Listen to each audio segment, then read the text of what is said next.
ఆ ఊరు పేరే పాలెం. చిన్న గ్రామం, పచ్చని పొలాలు, గుడి చుట్టూ పక్షుల కిలకిలలు. కాని ఆ ఊరి చివర ఉన్న రామయ్య ఇంట్లో మాత్రం ఎప్పుడూ ఏదో భయం కమ్ముకున్నట్టు ఉంటుంది.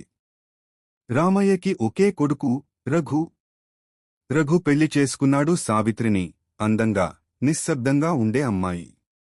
కొత్త కోడలు ఇంటికి వచ్చిన మొదటి నెలలోనే అందరూ ఆమెను చాలా ఇష్టపడ్డారు. కాని ఒక్కరికి మాత్రం కాదు. ఆమె అత్త నరసమ్మకి. నరసమ్మకి కోడలి అందం, రఘుపై ఆమె ప్రేమ అసహ్యం వేసేది. రాత్రి రాత్రి తోటలో ఒంటరిగా ఏదో మంత్రాలు చదువుతూ కనిపించేది.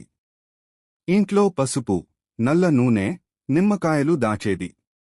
ఒకరోజు సావిత్రి స్నానం చేసేందుకు వెళ్లి వస్తే ఆమె జుట్టు నుంచి వింత వాసన వస్తోంది. తల తిరగడం మొదలైంది. రాత్రి నిద్రలోనే కళ్ళు ఎర్రగా మారి ఏదో తెలియని భాషలో మాట్లాడింది. రఘు ఆమెను కదిలించి లేపాడు. సావిత్రి, ఏమైందమ్మా నీకు? కాని ఆమె ముఖం చూసి అతడు వెనక్కి జారి పడిపోయాడు. సావిత్రి కళ్లలో రక్తం పూసినట్టుంది. నోటి దగ్గర నల్ల పొగ బయటికొస్తోంది. నరసమ్మ తలుపు వెనుకనుంచి సన్నగా నవ్వింది. ఇంకా మొదలైంది కోడలు. నీ శ్వాస నా చేతిలో ఉంది. సావిత్రి ఆ రాత్రి నుంచి మారిపోయింది. ఆమె కళ్లలో ఎప్పుడూ ఒక భయం, నిశ్శబ్దం. రాత్రిళ్ళు ఒక్కసారిగా లేచి ఆవరణలోకి వెళ్లి చెట్టు క్రింద నిలబడి మౌనంగా ఎవరికో చూస్తూ ఉండేది. రఘు మొదట ఇది ఒత్తిడే అనుకున్నాడు. కాని రెండో రోజు ఉదయం ఒక దృశ్యం చూసి గుండె కదిలిపోయింది. సావిత్రి వంటగదిలో నిలబడి ఉంది. కాని ఆమె చేతిలో రక్తం తడిసిన నిమ్మకాయల పువ్వులు. మంట దగ్గర కంచం ఉంచి అందులో ఏదో ఉడికిస్తోంది. వింత వాసన, ముక్కు మూసుకునే దుర్గంధం. రఘు దగ్గరికి వెళ్లి, ఇది ఏమిటమ్మా అని అడిగాడు. సావిత్రి తల తిప్పి నిదానంగా నవ్వింది. అత్త చెప్పింది, ఇది ఇంటి దుష్టశక్తులను పారేస్తుంది. ఆ నవ్వు చూసి రఘు వెన్నులో చల్లని చెమట పడ్డింది. ఎందుకంటే సావిత్రి మాట్లాడిన స్వరం ఆమెది కాదు, వయస్సు ఎక్కువైన మహిళలా వినిపించింది. ఆ రాత్రి రఘు తన స్నేహితుడు పూజారి శంకరయ్యని ఇంటికి పిలిచాడు. శంకరయ్య ఇంట్లోకి అడుగుపెట్టగానే వణికిపోయాడు. రఘు, ఇక్కడ చాలా నల్ల శక్తి ఉంది. ఎవరో చేతబడి చేశారు. ఆత్మ ఇంకా ఇక్కడే ఉంది. అంతలో పై అంతస్తు నుంచి గాజులు మోగిన శబ్దం. సావిత్రి కేకేసింది. అతడిని లోపలికి రానివ్వొద్దు. అతడికి నా రహస్యం తెలిసిపోతుంది. ఆమె కళ్ళు ఎర్రగా మెరిసి శంకరయ్యపై దూసుకొచ్చింది. గాలి ఒక్కసారిగా బలంగా వీచింది. దీపాలు ఆరిపోయాయి. అంతలోనే ఎవరో కప్పినట్టుగా సావిత్రి నేలపై పడిపోయింది. శంకరయ్య మంత్రం చదవడం మొదలుపెట్టాడు. ఓం దుర్గాయై నమః, ఓం భద్రకాళ్యై నమః. సావిత్రి నిశ్శబ్దమైంది. కాని అత్త నరసమ్మ మాత్రం దూరం నుంచి చూస్తూ ఒక చల్లని నవ్వు నవ్వింది. ఇంకా మొదటి దశ మాత్రమే. అసలు మంత్రం ఇంకా పూర్తి కాలేదు. రాత్రంతా రఘు, పూజారి శంకరయ్యలు సావిత్రిని గమనిస్తూనే ఉన్నారు. ఆమె నిద్రలో ఉండగా ఒక్కసారిగా ఆమె చేతులు గాల్లో ఊగుతున్నాయి. తన పెదవుల మధ్యనుంచి అమ్మా, నన్ను విడిచిపెట్టు అనే నిట్టూర్పులు వస్తున్నాయి. శంకరయ్య జపం ఆపి రఘు వైపు తిరిగాడు. ఈ అమ్మాయి మీద ఉన్న శక్తి చాలా బలంగా ఉంది రఘు.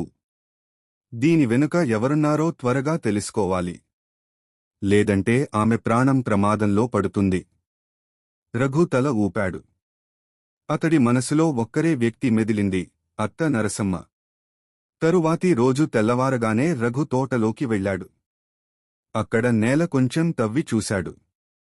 లోపల మట్టి కింద నిమ్మకాయలు, పసుపు, జుట్టు కత్తిరించిన తాళ్లు, ఎర్రగుడ్డలు కనిపించాయి. వాటిమీద రక్తం తడిసిపోయి ఉంది. అతడు ఒక్కసారిగా వెనక్కి వెళ్లాడు. ఇది అత్తే చేసింది అని గుండెల్లో చెప్పుకున్నాడు. ఆ సమయంలో వెనుకనుంచి నరసమ్మ స్వరం వినిపించింది. ఏం వెతుకుతున్నావు రఘు? నీ కోడలి మీద నాకు ప్రేమేగదా. భయం ఎందుకు? రఘు ఏం మాట్లాడక నేరుగా ఆమె గదిలోకి నడిచాడు. అక్కడ ఒక పాత తాళపత్రాల పెట్టె ఉంది. అదిలో మంత్రాల పుస్తకం, రక్తంతో రాసిన అక్షరాలు, సావిత్రి ప్రాణం నా చెంత ఉండాలి. రఘు ఆ పుస్తకాన్ని తీసుకుని పూజారి దగ్గరికి వెళ్ళాడు. శంకరయ్య ఆ పుస్తకం తెరచి చదవడం మొదలుపెట్టాడు. ఇది సాధారణ మంత్రం కాదు.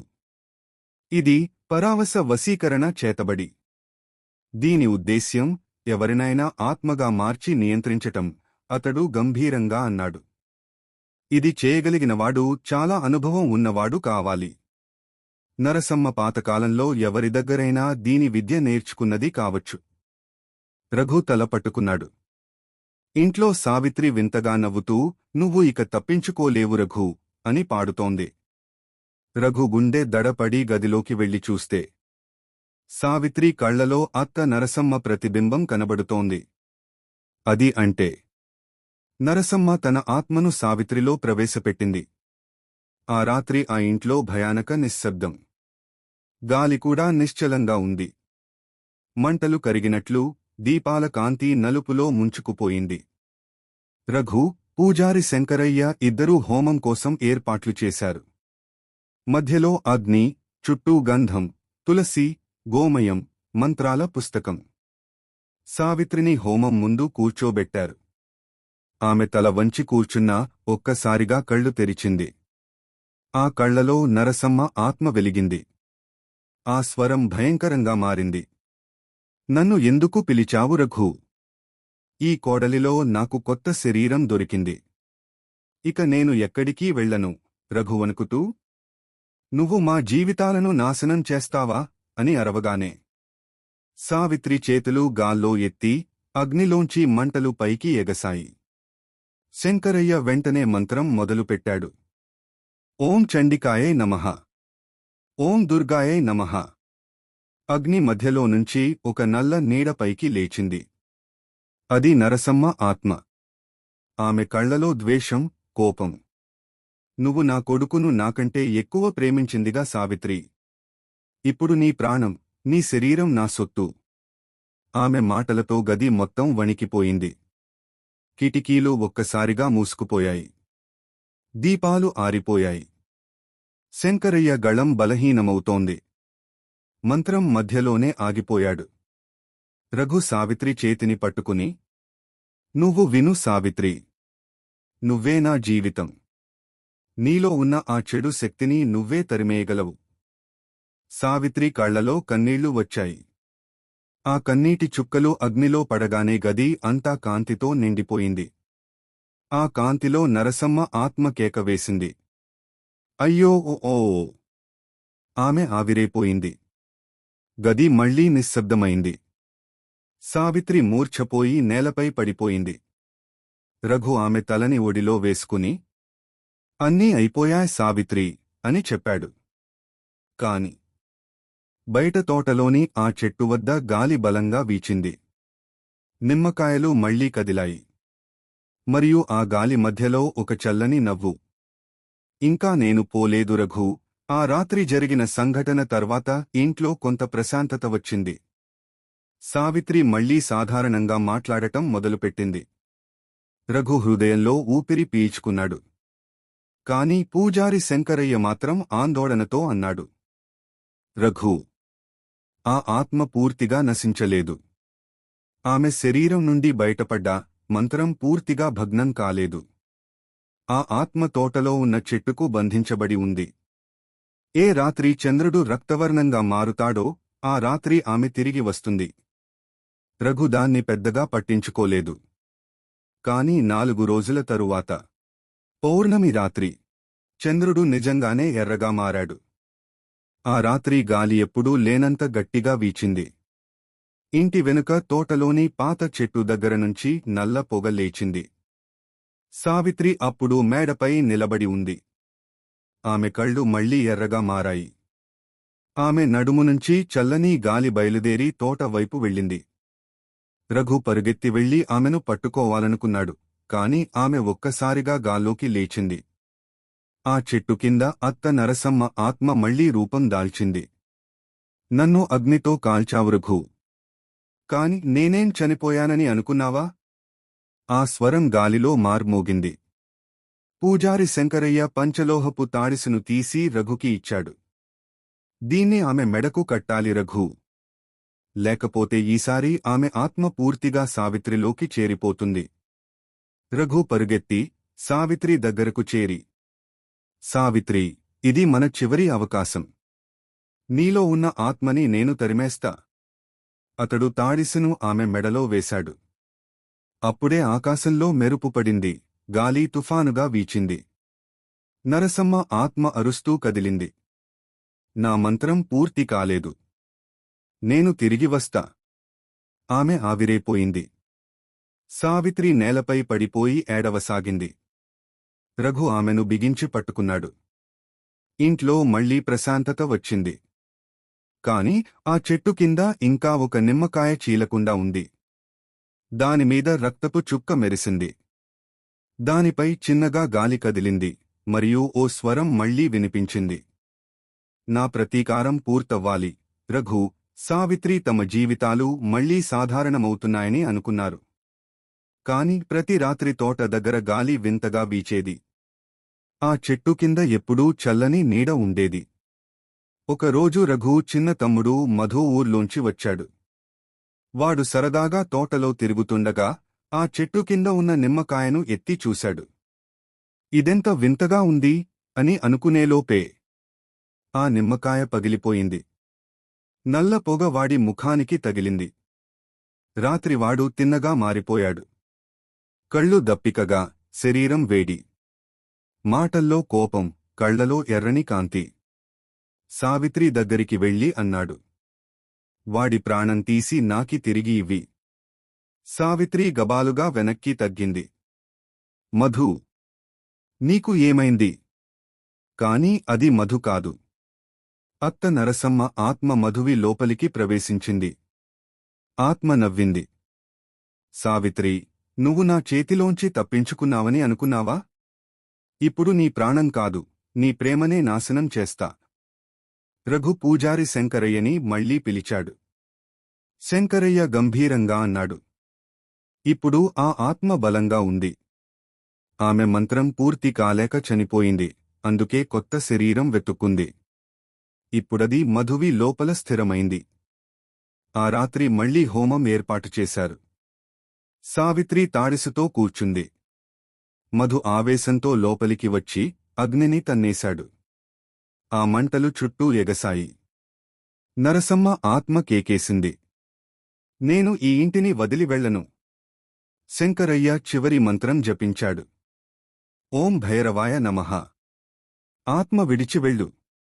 ఆ మంత్రంతో గాలి సుడిగాలి లాగా తిప్పుకుంది. మధు నేలపై పడిపోయాడు. చుట్టూ కాంతి వెలిగింది. చెట్టు కింద మిగిలిన నిమ్మకాయలన్నీ విరిగిపోయాయి. కాని ఆ చివరి క్షణంలో నరసమ్మ స్వరం మళ్లీ వినిపించింది, ఈ మంత్రం నన్ను ఆపలేడు. నా ప్రతీకారం ఇంకా పూర్తవలేదు. తర్వాత రోజు ఉదయం అన్నీ సాధారణంగా కనిపించాయి. కాని సావిత్రి గమనించింది. వంటగదిలోని గోడపై అత్త నరసమ్మ ముఖం నీడలా కనిపిస్తోంది. సావిత్రి గోడపై ఆ నీడను చూసిన క్షణం నుంచి ఆమె గుండె ఒక్కసారిగా గట్టిగా కొట్టుకుంది. ఆ ముఖం స్పష్టంగా కనిపించింది. అది అత్త నరసమ్మ ముఖం. ఆమె కళ్ళు మూసుకుంది. తిరిగి తెరిచేసరికి నీడపోయింది. కాని ఆ రాత్రి నుండి గోడలు మెల్లగా మాట్లాడడం మొదలుపెట్టాయి. సావిత్రి, నువ్వు నా సొత్తు. రఘు నిన్ను కాపాడలేడు. ఆ స్వరాలు ప్రతి రాత్రి గోడల్లోంచి వినిపించేవి. సావిత్రి భయంతో మెల్లగా క్షీణించసాగింది. ఆమె ముఖం నల్లబడిపోయింది. నిద్రలేక, నోటి దగ్గర రక్తపు చుక్కలు. రఘు ఆత్మ ఆడుతున్న ఆటను అర్థం చేసుకున్నాడు. ఇది కేవలం మంత్రం కాదు, అది శాపం. నరసమ్మ మరణించే ముందు ఒక వాక్యం చెప్పింది, నన్ను దహనం చేసిన అగ్ని ఆ ఇంటినే తినేస్తుంది. శంకరయ్య మళ్లీ ఇంటికి వచ్చాడు. అతడు గోడను తాకి కళ్ళు మూసుకున్నాడు. ఇది ఆత్మ కాదు రఘు, ఇది శాపం రూపంలో ఉంది. నరసమ్మ ఆత్మని చెట్టుకి బంధించాం, కాని ఆమె శాపం గోడల్లో జీవిస్తుంది. రఘు ప్రశ్నించాడు, దీనిని ఆపటానికి మార్గం ఏదైనా ఉందా? శంకరయ్య నెమ్మదిగా అన్నాడు, ఒకే మార్గం ఉంది. ఆమె ఆత్మ ఎక్కడ దహనమైందో అక్కడ క్షమాపణ యజ్ఞం చేయాలి. కాని జాగ్రత్త, ఆ ప్రదేశం ఆత్మ ప్రబలమైన స్థలం. ఎవరైనా బలహీనంగా ఉంటే ఆ ఆత్మ వారిని స్వాధీనపరుచుకుంటుంది. రఘు తల ఊపాడు. ఏమైనా సరే, నేను నా భార్యను కాపాడతా. రాత్రి ముగిసిన తర్వాత వారు ఆ చెట్టు దగ్గరికి వెళ్లారు. చంద్రుడు నల్ల మేఘాల వెనుక దాగి ఉన్నాడు. శంకరయ్య హోమం ప్రారంభించాడు.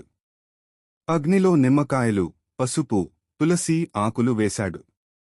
మాట మధ్యలో గాలి ఒక్కసారిగా గట్టిగా వీచింది. గాలిలోంచి ఆ స్వరం, నన్ను క్షమాపణతో తిప్పేయలేవు రఘూ. నా ఆత్మకు శాంతి లేదు. నా శాపం ఎప్పటికీ నశించదు. గోడలు వణికిపోయాయి. చెట్టు ఆకులు రక్తం చిమ్మినట్టుగా ఎర్రగా మారాయి. సావిత్రి ఒక్కసారిగా అరుస్తూ నేలపై పడిపోయింది.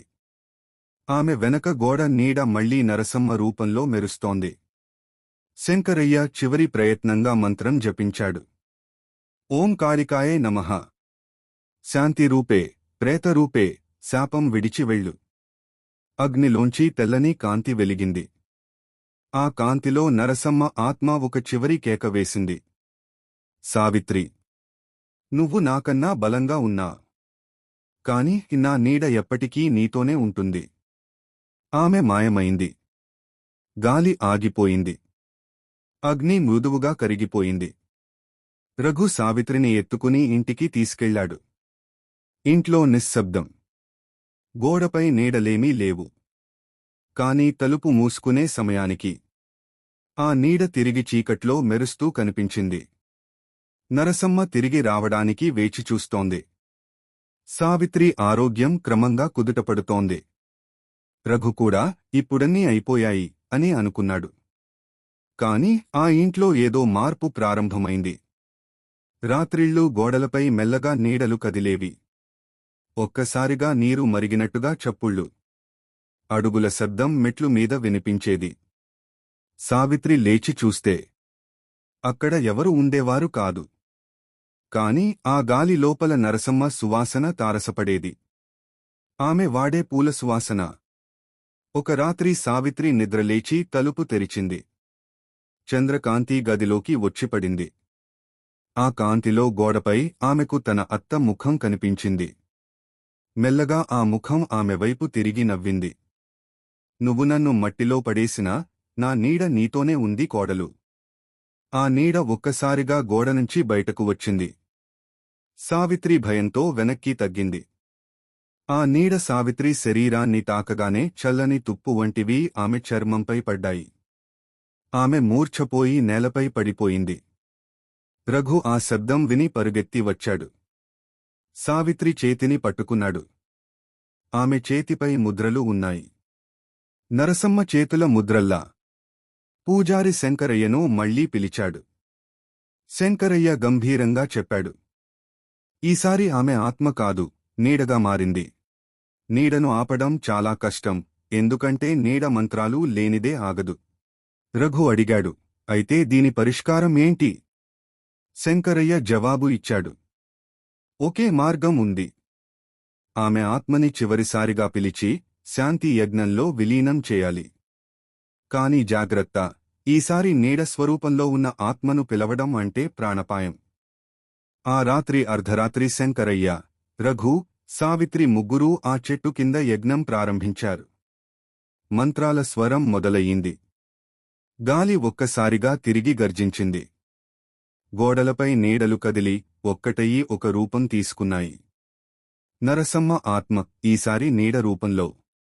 ఆమె గళం ఘోరంగా మారింది. నువ్వు నన్ను ఎన్నిసార్లు పిలుస్తావు రఘు? కాని ఈసారి నేను వెళ్లను. అగ్నిలోంచి వెలువడిన కాంతి ఆమెను చుట్టుకుంది. సావిత్రి రోదిస్తూ, అత్తగారు, మీరు చేసిన ప్రతీకారం సరిపోతుంది. ఇప్పుడు మా జీవితాలు వదిలేయండి అని వేడుకుంది. ఆ మాటలతో ఆ నీడ కొంత వెనక్కి తగ్గింది. ఆమె గళం మృదువైంది. సావిత్రి, నువ్వు నా బలహీనత, నా శత్రువా కాదు. నీ ప్రేమ నన్ను ఓడించింది. ఆ మాటలతో ఆ నీడ మెల్లగా అగ్నిలో కలిసిపోయింది. గాలి ప్రశాంతమైంది. ఆ చెట్టు నిశ్శబ్దంగా నిలబడి ఉంది. పూజారి నిట్టూర్చాడు. ఇప్పుడు ఆమెకు శాంతి దొరికింది. రఘు సావిత్రిని బిగించి పట్టుకున్నాడు. కాని వారు వెనక్కి తిరిగేటప్పుడు చెట్టు కింద నల్లని నేలపై మళ్లీ చిన్న నీడ కదిలింది. ఆ నీడ చిన్నగా నవ్వింది. ప్రతీకారం ముగిసినా నీడలు ఎప్పటికీ చస్తవు కాదు. రాత్రి 12 దాటింది. ఆ గదిలో దీపం ఒక్కసారిగా ఆరిపోయింది. సావిత్రి గుండె గట్టిగా కొట్టుకుంది. మళ్లీ మొదలయిందా? గోడపై నీడ కదిలింది. నెమ్మదిగా ఒక రూపం ఏర్పడింది. నరసమ్మ ఆత్మ. కాని ఈసారి ముఖం పూర్తిగా వేరేలా ఉంది. అగ్నిలా ఎర్రని కళ్ళు, చెక్కినట్టుగా పగుళ్ళు ఉన్న ముఖం. సావిత్రి, నువ్వు నన్ను చంపించావు. ఇప్పుడు నీ సంతోషం కూడా నా చేతుల్లోనే ఉంటుంది. సావిత్రి ధైర్యంగా చెప్పింది.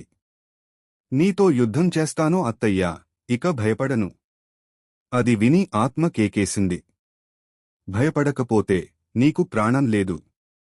గదిలోని వస్తువులన్నీ గాల్లో ఎగిరాయి. అద్దం పగిలిపోయింది. చెక్కల తలుపు స్వయంగా మూసుకుంది. ఆ సమయంలో రఘు బయట పూజారి శంకరయ్యతో కలిసి వచ్చాడు. తలుపు లోపల తాళం వేసుకున్నట్టు ఉంది. శంకరయ్య నల్లరంగు రేణువులు చల్లి మంత్రం ప్రారంభించాడు. ఓం కాల భైరవాయ నమః, ఆత్మరూపం బయటపడుము. అప్పుడు ఆ గోడమీద ఉన్న నీడ ఎర్ర కాంతిగా మారి ఆత్మ నేరుగా బయటకు దూకింది. అది సావిత్రిని పట్టుకునేలోపే శంకరయ్య పవిత్ర జపమాల వేశాడు. ఆత్మ కేక వేసింది. నన్ను ఆపలేవు. నా శక్తి నువ్వు ఊహించలేవు. శంకరయ్య చెమటోడ్చుకుంటూ అన్నాడు. ఇది సాధారణ ఆత్మ కాదు.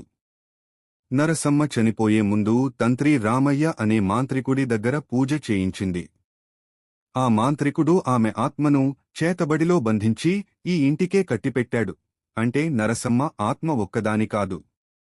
దానిలో రామయ్య మాంత్రికుడి శక్తి కూడా ఉంది. సావిత్రి కళ్లలో కన్నీళ్లు. ఇప్పుడు ఏం చేయాలి పూజారిగారు? శంకరయ్య గంభీరంగా అన్నాడు. దానిని తిప్పి పంపాలంటే ఒకే మార్గం ఉంది. ఆమె చనిపోయిన ఆమ్రవల్లి చెట్టు కింద ఆమె బూడిద ఇంకా ఉంది. దానిని తగలబెట్టాలి. అది చేసినప్పుడే ఆమె బంధం తీరుతుంది.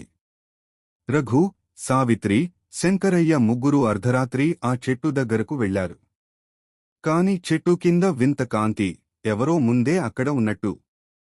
అది ఎవరో తెలుసుకునేలోపే ఆ కాంతిలో నుండి ఒక ముసలి మాంత్రికుడు బయటకు వచ్చాడు. అతనే తంత్రి రామయ్య. రాత్రి ఆకాశం మబ్బులతో నిండిపోయింది.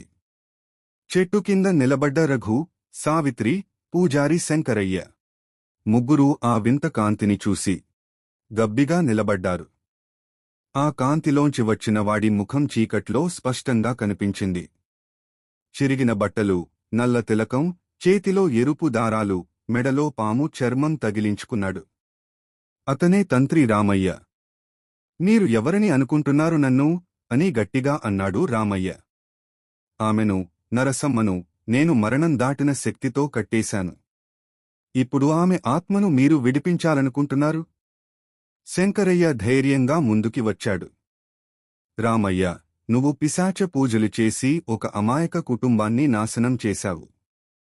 ఈ రాత్రే నీ చేతబడి అంతమవుతుంది. రామయ్య క్రూరంగా నవ్వాడు. అంతమా? ఈ నేలలో నా రక్తం కలిసిపోయింది. నన్ను తాకేలోపే నీ శ్వాస ఆగిపోతుంది. ఆ మాటతోనే వాడు మంత్రం మొదలుపెట్టాడు. ఆకాశంలో మెరుపులు మెరిపించాయి. ఆ చెట్టు వేళ్లు కదలడం మొదలయ్యాయి. ఆ చెట్టునుంచే నరసమ్మ ఆత్మ మళ్లీ బయటికి వచ్చింది. ముఖం మరింత భయంకరంగా, చేతుల్లో అగ్ని జ్వాలలతో. సావిత్రి రఘు వెనుక దాక్కుంది. రఘు చేతిలో పవిత్ర రుద్రాక్షమాల ఉంది.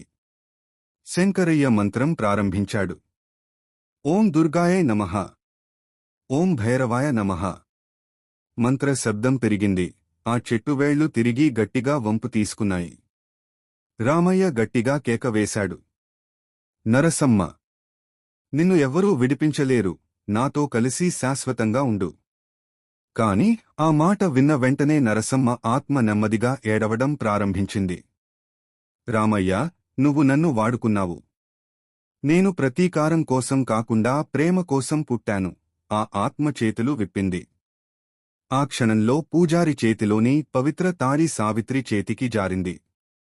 ఆమె దానిని ఎత్తి చెట్టు కింద ఉన్న బూడిదపై వేసింది. అది తగలగానే మంచి తెల్లని కాంతి వెలిగింది.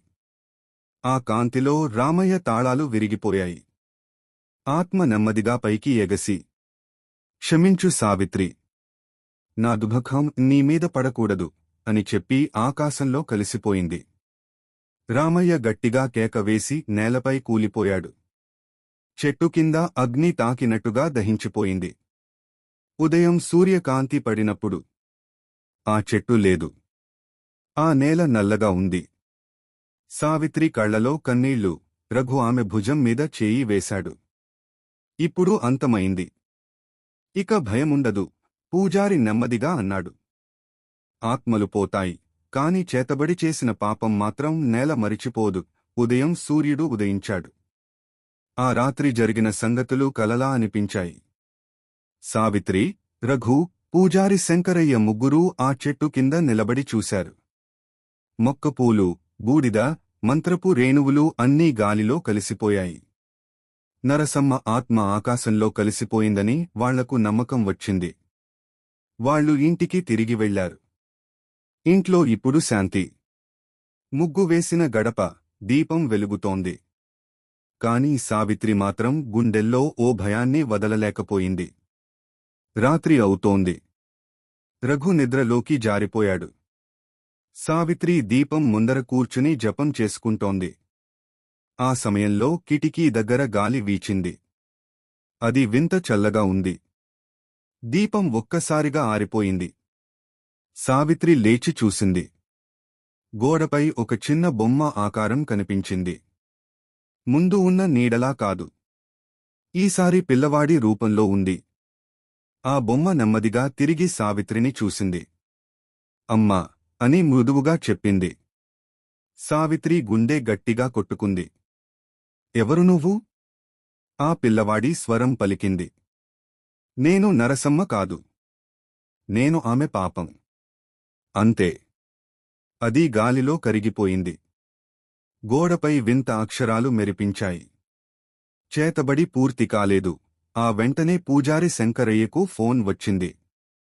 వాడి స్వరం గట్టిగా కంపించింది. రఘు, సావిత్రి, వెంటనే ఇంటినుంచి బయటికి రండి. రామయ్య మాంత్రికుడు చనిపోలేదు. ఆయన ఆత్మ ఆ నేలలో బంధించబడింది.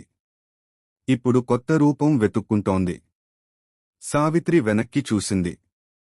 అద్దంలో తన ప్రతిబింబం కదిలింది. అది ఆమె కాదు, రామయ్య ముఖం. ఆ రోజు తర్వాత రఘు, సావిత్రి ఇద్దరూ ఊరునుంచి బయటకు వెళ్ళిపోయారు. ఒక కొత్త పట్టణంలో, కొత్త ఇంట్లో జీవితం మొదలు పెట్టాలని అనుకున్నారు. ఇంట్లో శాంతి, పనుల్లో ప్రశాంతత. కాని గతం మాత్రం సావిత్రి మనసులో ఇంకా దాచుకున్న నీడలా ఉండిపోయింది. ఒక సాయంత్రం సావిత్రి తోటలో కూర్చుని ఉండగా మట్టి కింద ఏదో మెరుస్తున్నట్టుగా కనిపించింది. ఆమె తవ్వి చూసింది. పాత పిత్తల పెట్టె. దానిపై చిహ్నాలు చెక్కబడి ఉన్నాయి. అదే రామయ్య మాంత్రికుడి గుర్తు. ఆమె కంగారుపడింది. ఇది ఇక్కడికి ఎలా వచ్చింది? మేము ఊరినుంచి దూరంగా ఉన్నామే. ఆ రాత్రి ఇంట్లో వింతలు మొదలయ్యాయి. వంటగదిలోని నీళ్లు తామర పువ్వుల్లా ఎర్రగా మారాయి. తలుపు వద్ద చిన్నపిల్ల బొమ్మ స్వయంగా కిందపడింది. రఘు దానిని ఎత్తి చూసేలోపే దాని కళ్ళు ఒక్కసారిగా తెరచాయి. అమ్మా అని పిల్లవాడి స్వరం. సావిత్రి చల్లగా అయ్యింది. తరువాతి రోజు ఆమె పూజారి శంకరయ్యను సంప్రదించింది. వాడు ఆ పెట్టెను చూసి భయంతో వెనక్కి తగ్గాడు. ఇది రామయ్య చావు ముందు వేసిన తిరుగు మంత్ర పెట్టె. ఇది ఎక్కడికి వెళ్ళినా దానిని తెరిచిన వ్యక్తిని శాపం వెంటాడుతుంది. సావిత్రి ఆశ్చర్యపోయింది. అంటే ఆ పిల్లవాడి రూపం? శంకరయ్య నెమ్మదిగా అన్నాడు. ఆ పిల్లవాడు రామయ్య ఆత్మభాగం. ఆయన తన ఆత్మను విభజించి ఒక భాగాన్ని బొమ్మలో బంధించాడు. ఇప్పుడు అది నీ చుట్టూ తిరుగుతోంది. రాత్రి మళ్లీ గాలి గట్టిగా వీచింది. బొమ్మ స్వయంగా నిలబడి నడుస్తూ వచ్చింది. దాని ముఖం ఒక్కసారిగా రామయ్యదిగా మారింది. సావిత్రి, నా ఆత్మను విడిపించావు అనుకున్నావా? ఇప్పుడు నా ఆట మొదలవుతోంది. ఆ మాటలతోనే బొమ్మ ఒక్కసారిగా మంటల్లో కాలిపోయింది. కాని రామయ్య స్వరం గాల్లో మార్మోగింది. ఇప్పుడు నేను నీ లోపలికి వస్తున్నాను. సావిత్రి నేలపై పడిపోయింది, కళ్ళు తిప్పుకుంది. రఘు ఆమెను ఎత్తుకునే లోపే ఆమె కళ్ళు తెరచాయి. కాని అది సావిత్రి కాదని రఘు వెంటనే గ్రహించాడు. ఆమె ముఖం మీద భయంకరమైన చిరునవ్వు. రఘూ, ఎంతకాలం అయ్యింది కదా? అది రామయ్య ఆత్మ సావిత్రిలోకి ప్రవేశించింది. రాత్రి 3 గంటల సమయం. ఇంట్లో దీపాలు ఆరిపోయాయి. రఘు సావిత్రి దగ్గర కూర్చుని ఉన్నాడు. కాని ఆమె కళ్ళు ఎర్రగా, నవ్వు భయంకరంగా ఉంది. రఘూ, నీకు నేను ఎవరో తెలుసా? సావిత్రి అని రఘు వణికుతూ అన్నాడు. అది పేరు మాత్రమే. ఆమె స్వరం దద్దరిల్లింది. ఇప్పుడు నేను రామయ్య.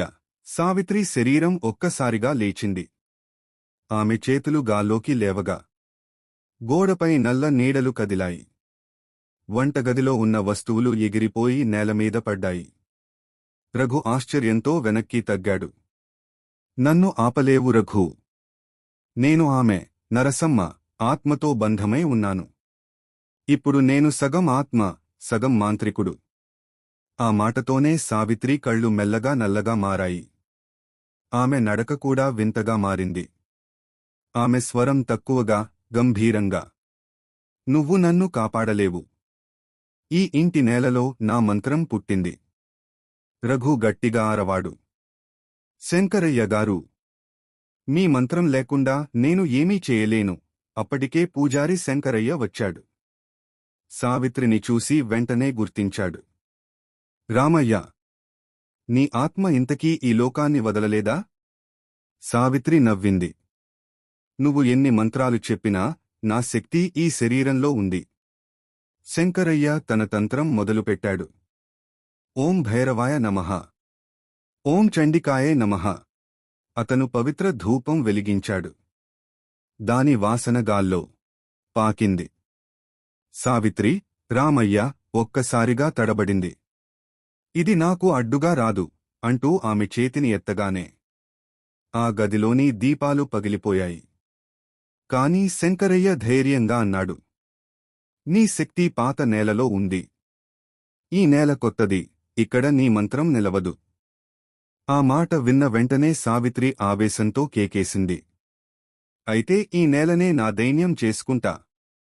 ఆమె గోడలను తాకగానే గోడలపై మంత్ర అక్షరాలు తేలాయి. గాలి సుడిగాలిలా తిరిగింది. ఇంటి మధ్యలో ఒక అగ్నివలయం ఏర్పడింది. రఘు సావిత్రిని కాపాడడానికి దూకాడు. కాని ఆమె చేతులు అతన్ని వెనక్కి త్రోసేశాయి. ఆమె ముఖం నెమ్మదిగా రామయ్య ముఖంగా మారుతోంది. శంకరయ్య తన చివరి ఆయుధం తీసుకున్నాడు. ఒక చిన్న వెండి అద్దం.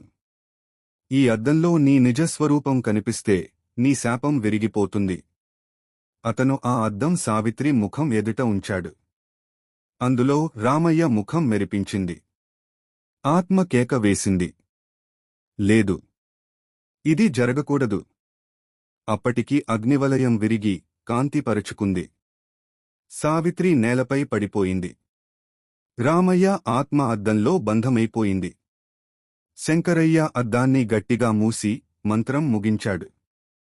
ఇప్పుడు ఈ అద్దాన్ని పవిత్ర జలాల్లో నిమజ్జనం చేయాలి. లేకపోతే అది తిరిగి తెరుచుకుంటుంది. రఘు సావిత్రిని పట్టుకుని కన్నీళ్లు పెట్టుకున్నాడు. ఆమె కళ్ళు నెమ్మదిగా తెరచాయి. రఘూ, ఏమైంది? అతడు నవ్వుతూ అన్నాడు. అంతమయ్యింది. కాని పూజారి శంకరయ్య వెనక్కి చూశాడు. ఆ అద్దం లోపల రామయ్య ముఖం చిరునవ్వు నవ్వుతోంది. ఆ రాత్రి తర్వాత 2 రోజులు శాంతిగా గడిచాయి. సావిత్రి క్రమంగా కోలుకుంటోంది. రఘు, పూజారి శంకరయ్య ముగ్గురూ ఊపిరి పీల్చుకున్నారు. అద్దం పవిత్ర కాగితంతో కప్పి ఆలయంలో ఉంచారు. కాని ఆ రాత్రి ఆ ఆలయం గుడిసెలో కప్పు తెగిపడి పడిపోయింది. వాన చినుకులు అద్దం మీద పడ్డాయి. మరుసటి క్షణం అద్దం లోపల మెల్లగా పొగలా ఏదో కదిలింది. ఆ పొగలోంచి రామయ్య స్వరం వినిపించింది. మీరు నన్ను బంధించారనుకుంటున్నారు. కాని అద్దం నీరసమవుతుంటే నేను మళ్లీ పుడతాను. వాన ఆగిన తర్వాత పూజారి శంకరయ్య ఆలయానికి వెళ్లి అద్దాన్ని చూశాడు. దానిపై చీలికలు. ఆ చీలికల మధ్య రామయ్య కళ్ళు మెరుస్తున్నాయి. శంకరయ్య ఆందోళనగా రఘు ఇంటికి పరుగెత్తాడు. రఘూ, సావిత్రి, ఆ అద్దం లోపల ఆత్మ కదిలిపోతోంది. వారు ముగ్గురూ ఆలయానికి పరుగెత్తి వచ్చారు. అద్దం చుట్టూ గాలి చీకటిగా ఉంది. అప్పుడే అద్దం కింద ఉన్న మంత్ర కాగితం ఎగిరిపోయింది. చుట్టూ నల్ల కాంతి వ్యాపించింది. అద్దం ఒక్కసారిగా ఛిద్రమైపోయింది. రామయ్య ఆత్మ గాల్లో రూపం తీసుకుంది. కాని ఈసారి వాడు వేరేలా ఉన్నాడు. అతడి రూపం అర్ధమానవం, అర్ధ నీడలా ఉంది. వాడి స్వరం లోతుగా, గంభీరంగా. ఇప్పుడు నేనొక బంధనం లేని శక్తిని. నాకు శరీరం అవసరం లేదు. నీడలు సరిపోతాయి. ఆ మాటలతోనే చుట్టూ ఉన్న గోడల మీద నీడలు కదిలాయి. ఆ నీడల మధ్య నరసమ్మ ముఖం కూడా కనిపించింది. ఆమె స్వరం, రామయ్య, నన్ను మళ్లీ ఉపయోగించకు. రామయ్య కేకేశాడు. నువ్వు నన్ను బలహీనపరిచావు, ఇప్పుడు నువ్వు కూడా నాతో ఉండాలి. రఘు సావిత్రిని పట్టుకుని వెనక్కి లాగాడు. శంకరయ్య పవిత్ర గంగాజలాన్ని చల్లాడు. కాని నీడలు ఆగలేదు. వాటి మధ్యనుంచి రామయ్య చేతి ఆకారం బయటికి వచ్చింది. ఇప్పుడు నీ ప్రేమకథ ముగుస్తుంది రఘూ. ఆ క్షణంలో సావిత్రి కాళ్ల కింద గడ్డి కదిలింది. ఆమె చుట్టూ తెల్లని కాంతి ఏర్పడింది. ఆ కాంతి నుండి నరసమ్మ ఆత్మ వెలుగులో రూపం దాల్చింది. ఇప్పుడు సరిపోతుంది రామయ్య. నువ్వు నన్ను బంధించావు, కాని నేను నీ అంతం అవుతాను. రామయ్య గర్జించాడు. చుట్టూ తుఫాను లాగా గాలి వీచింది. రెండు ఆత్మలు ఒకదానిలోకి ఒకటి దూసుకెళ్లాయి. అద్దం ముక్కలు మళ్లీ వెలుగుతున్నాయి. ఆ వెలుగులో రెండు ఆత్మలు చీలిపోయి చుట్టూ గాలిలో కలిశాయి. కాంతి అంతమైందప్పుడు మూసిన ఆలయం మళ్లీ నిశ్శబ్దంగా మారింది. రఘు, సావిత్రి, శంకరయ్య ముగ్గురూ కిందపడ్డారు. నిశ్శబ్దం. కేవలం ఒక్క అద్దపు ముక్క మాత్రమే మిగిలింది. దానిపై ఒక చిరునవ్వు మెరుస్తోంది. ఆ రాత్రి తుఫాను ఉగ్రరూపం దాల్చింది. ఇంటి చుట్టూ గాలి గాలిగా తిరుగుతూ చెట్లు ఉరుముతున్నట్టు గర్జించాయి. సావిత్రి నేలపై కళ్ళు మూసుకుని ఉన్నది. ఆమె చుట్టూ నల్ల పొగ మబ్బుల్లా కమ్ముకుంది. రఘు, మల్లయ్య మరియు మాంత్రికుడు అంగణంలో మంత్రాలు జపిస్తూ నిలబడ్డారు. మాంత్రికుడు నల్ల నూనె చిమ్ముతూ అన్నాడు. ఇది చివరి రాత్రి. ఆమె ప్రాణం లేదా దెయ్యం ప్రాణం, ఏదో ఒకటి పోతుంది. ఒక క్షణం శబ్దం ఆగిపోయింది. ఆ తరువాత సావిత్రి కళ్ళు ఒక్కసారిగా తెరిచాయి. ఆమె గొంతులో నుండి నరసమ్మ స్వరం వచ్చింది. నువ్వు నా కుమారుని నాకన్నా ఎక్కువగా ప్రేమించావు కదా సావిత్రి. ఇప్పుడు అతడు నీతోనే వస్తాడు. రఘు వెనక్కి తగ్గలేదు. అమ్మా, నువ్వు నా తల్లి కాబట్టి భయపడేవాడిని. కాని నువ్వు దెయ్యంగా మారావు. ఇక నీ పాపం ఇక్కడే ముగుస్తుంది. మాంత్రికుడు తన చేతిలోని నిమ్మకాయను గాల్లోకి విసిరాడు. ఆ నిమ్మకాయ నల్ల పొగను తాకగానే దానినుంచి మంటలు ఎగసిపడ్డాయి. నరసమ్మ దెయ్యం కేక వేసింది. ఆ శబ్దం విన్న ఊరిలోని కుక్కలు, పక్షులు భయంతో పరిగెత్తాయి.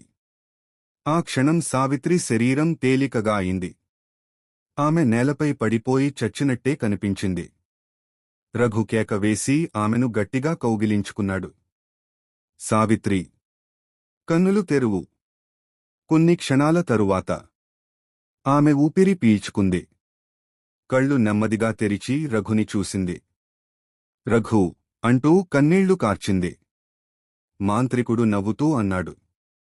దెయ్యం పోయింది. కాని ఆ పాపం ఆత్మను మళ్లీ ఎవ్వరూ పిలవకూడదు. ఆ రాత్రి తుఫాను ఆగిపోయింది. ఇంట్లో దీపం వెలిగింది. కాని నరసమ్మ ఫోటో దగ్గర నుంచి ఒక్క చిన్న పొగ రేఖ నెమ్మదిగా పైకి ఎగసి కిటికీ బయటకు పోయింది. ఆ పొగ ఎక్కడికి వెళ్ళిందో ఎవరికీ తెలియదు. కాని అప్పుడప్పుడు ఆ ఊరి చివర ఉన్న పాత తోటలో ఒక స్త్రీ నవ్వు రాత్రి వినిపిస్తుందట. అది ఎవరిది అని అడిగితే నరసమ్మదే అంటారు. ఈ కథ ఇంతటితో ముగుస్తుంది. ఈ వీడియో మీకు నచ్చినట్లయితే మన ఛానల్ను సబ్స్క్రైబ్ చేయండి.